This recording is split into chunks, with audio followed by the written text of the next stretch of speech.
নমস্কার, আমি রাখি শাস্ত্রী।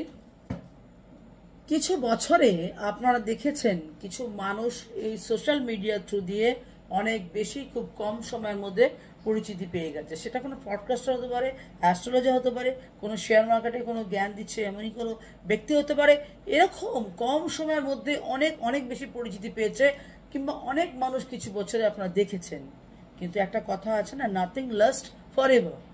এই মার্চে শনিদেব মূল ত্রিকোণ রাশি কুম্ভ রাশি থেকে বেরিয়ে মীন রাশিতে অবস্থান করবে 29শে মার্চ 2025, যেটা হলো মৃত্যুর রাশি, একলা থাকার রাশি কিংবা নিঃসঙ্গতার রাশি।